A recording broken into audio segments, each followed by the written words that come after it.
So hi friends, I am Abhishek. So friends, आज हम बात करने वाले हैं स्वर वर्ण के बारे में। हम लोग वर्ण देख लिए थे, आज देखने वाले हैं हम लोग वर्ण के प्रकार। ठीक है, तो आप लोग वीडियो में शुरू से अंत तक बने रहिएगा। चैनल पर नए हैं तो चैनल को सब्सक्राइब कर लीजिएगा और बेल आइकन को प्रेस भी कर लीजिएगा। चलिए, आज यहाँ पे हम लोग देखने वाले हैं वर्ण। ठीक है, स्वर वर्ण यानी वर्ण हम लोग देख लिए थे, उसका प्रकार देख लिए थे इसके पहले वाला वीडियो में। तो यहाँ से हम शुरुआत आज करने वाले हैं वर्ण, स्वर वर्ण। ठीक है, स्वर वर्ण यानी कि वर्ण का प्रकार है, ये आपको बहुत पता है, पहला प्रकार है। चलिए, तो यहाँ पे फटाफट से आप आइए। इसके पीछे हम डिफिनेशन बताए थे स्वर वर्ण के। ठीक है, डिफिनेशन क्या आपको हम बताए थे कि स्वर वर्ण किसको कहते हैं। तो स्वर वर्ण वैसा वर्ण होता है जिसका उच्चारण करते हैं तो किसी भी अन्य वर्ण का सहायता नहीं लिया जाता। ये आपको बात पता है ऑलरेडी। ठीक है, क्योंकि हम आपको पहले भी बात को हम पिछले वीडियो में समझाए हैं। ठीक है, तो यहाँ पे आप फिर से हम डिफिनेशन को लिख दिए हैं, जिस वर्ण के उच्चारण में किसी अन्य वर्ण की सहायता ना ली जाती हो, यानी किसी से सहायता नहीं मांगेगा। ठीक है, उसी को क्या बोले थे हम लोग, स्वर वर्ण बोले थे। देख लिए थे यहाँ तक। चलिए आगे आइए, आप फटाफट से आप आइए। ये भी हम देख लिए थे, आ ई अथी हर्षाई दीर्घाई उ हर्षाऊ री ए ओ औ, यहाँ तक देख लिए थे हम लोग। तो ये आप बच्चे से पढ़ते आ रहे होंगे, जिसको हम लोग ठेठ भाषा में आई कहते हैं। आई को ही जितना आई आप पढ़ते हैं वो पूरा को हम लोग स्वर वर्ण कहते हैं। ठीक है, और हिंदी की बात करें तो यहाँ अन और औ यानी कि अन और अह। ठीक है, अन और अह को नहीं लिया जाता है, यानी इसका टोटल संख्या जो है कितना है, 11 है। इसका टोटल संख्या कितना है, 11। पिछले वीडियो में भी हम बताए थे, यहाँ भी बता रहे हैं, क्योंकि एग्जाम में ऑब्जेक्टिव में आपसे सीधे सीधे पूछा जाएगा कि स्वर वर्ण की संख्या कितनी होती है। तो स्वर वर्ण की संख्या हिंदी में 11 होती है। ठीक है, कितना होता है, 11 होता है। यहाँ तक बात क्लियर है। आइए फटाफट से आइए, स्वर वर्ण की यदि हम प्रकार की बात करें, किसका बात करें, प्रकार का। ठीक है, तो इसका जो प्रकार होता है मेरे भाई, 3 प्रकार का होता है। कितने प्रकार का होता है, 3 प्रकार का होता है। अब तीनों में कौन कौन सा है जो आप देखिए, 3 प्रकार का होता है। बात आपको क्लियर है।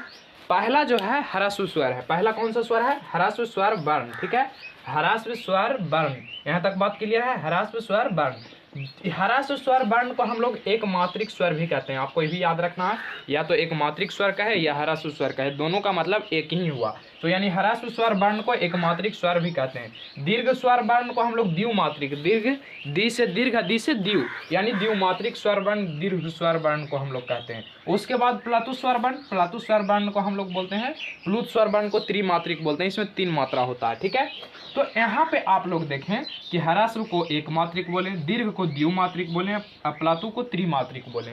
तो आपको अंदाजा लग गया होगा कि इसका कितने प्रकार होता है, 3 प्रकार होता है। ठीक है, पहला ह्रस्व स्वर वर्ण, दूसरा दीर्घ स्वर वर्ण, तीसरा प्लुत स्वर वर्ण। ठीक है, तो आशा करते होंगे कि यहाँ तक आप समझ गए होंगे इसका परिभाषा, इसका संख्या और इसके प्रकार। प्रकार 3 हुआ, तीनों का आप देख लिए। अब तीनों को हम डिटेल में समझाते हैं कि तीनों के ह्रस्व स्वर वर्ण की संख्या कितना है, किसको कहेंगे, दीर्घ स्वर वर्ण की संख्या कितना है, किसको बोलेंगे। ठीक है, तो फटाफट से यहाँ तक आप स्क्रीनशॉट करिए, उसके बाद हम आगे बढ़ते हैं। चलिए, अब हम लोग स्वर वर्ण के प्रकार को समझेंगे। ठीक है, आइए यहाँ पे स्वर वर्ण का सबसे पहला प्रकार था, वो क्या था, ह्रस्व स्वर वर्ण था। पहला क्या था, ह्रस्व स्वर वर्ण था। ह्रस्व स्वर वर्ण किसको कहते हैं, तो देखिए ध्यान से समझिएगा।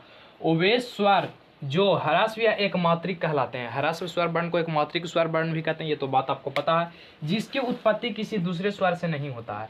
यानी कहने का मतलब हुआ कि ये जो बनेगा ना, ये किसी दूसरा अथी से मिल करके नहीं बनेगा, दूसरा वर्ण से मिल करके नहीं बनेगा। ये सिर्फ सिंगल है दुनिया में, समझ लीजिए। वही कहा गया है कि जिसकी उत्पत्ति में किसी दूसरे स्वर से नहीं होता। ठीक है, यानी कोई दूसरा स्वर से मिल करके नहीं बनता है, उसी को हम क्या बोलते हैं, ह्रस्व स्वर वर्ण बोलते हैं। जैसे मैं आपको देखिए 4 को यहाँ पे दिया गया है, और यदि एग्जाम में आपसे पूछेगा कि ह्रस्व स्वर वर्ण की संख्या कितनी है, तो आपको याद रखना है कि ह्रस्व स्वर वर्ण की संख्या जो है 4 है। ह्रस्व स्वर वर्ण की संख्या कितनी है, 4 है, क्योंकि एग्जाम में आपसे पूछा जाता है, ऐसे ही प्रश्न पूछे जाते हैं। आपसे डिफिनेशन नहीं पूछेगा मेरे भाई, ये जो डिफिनेशन हम बोले, ये डिफिनेशन आपसे नहीं पूछेगा, आपसे पूछेगा सीधे सीधे कि ह्रस्व स्वर वर्ण की संख्या कितनी होती है। तो ह्रस्व स्वर वर्ण की संख्या 4 होती है। क्लियर है बात।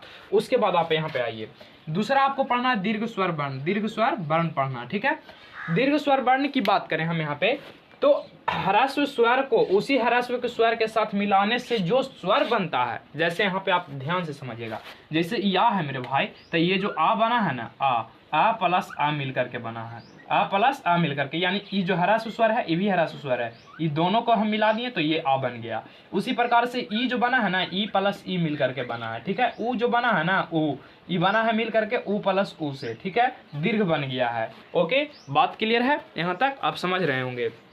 तो इसी प्रकार से क्या हुआ कि जब हम दो ह्रस्व स्वर को मिला देते हैं तो एक दीर्घ स्वर प्राप्त हो जाता है। तो देखिए वही कहा गया कि एक ह्रस्व स्वर को उसी ह्रस्व स्वर के साथ मिलाने से जो स्वर बनता है, ठीक है, जो स्वर बनता है उसी को हम दीर्घ स्वर वर्ण कहते हैं, ठीक है। यदि दीर्घ स्वर वर्ण की संख्या की बात करें तो इसकी कुल संख्या जो है यहाँ पे आप देख सकते हैं, इसकी कुल संख्या 7 है। इसकी कुल संख्या कितना है? 7 है।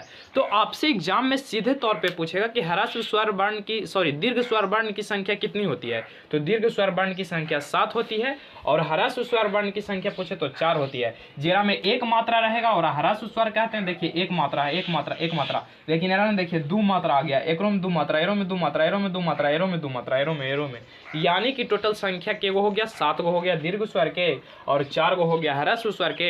7 और 4 यदि आप मिला देते हैं तो टोटल हो जाता है 11। हम पढ़वे किए थे कि स्वर वर्ण की संख्या टोटल के गो है? 11 गो है। बात क्लियर है यहाँ तक? फटाफट से आप लोग समझ गए। तो अब हम बात कर लेते हैं, थोड़ा सा आप कहिएगा प्लातु स्वर नहीं बताएं, तो प्लातु स्वर मेरे भाई हिंदी में प्रयोग नहीं है, उसको संस्कृत में प्रयोग करते हैं, लेकिन थोड़ा बहुत आप जान लीजिए कि प्लातु स्वर को त्रिमात्रिक स्वर कहते हैं। और जैसे में इसका एग्जाम्पल आएगा ओम, यानी 3 गुना समय लगेगा। जब हम प्लातु स्वर का उच्चारण करेंगे ना तो इसको 3 गुना समय लगेगा, ठीक है। यहाँ तक बात क्लियर है। तो प्लातु स्वर का हम यहाँ डिस्कशन नहीं करेंगे, हमको मेन रूप से यही जानना था, ठीक है। तो आशा करते होंगे आप लोग समझ गए होंगे। तो इसका एक फटाफट से स्क्रीनशॉट कर लीजिए। मिलते हैं फिर नेक्स्ट वीडियो में, ठीक है।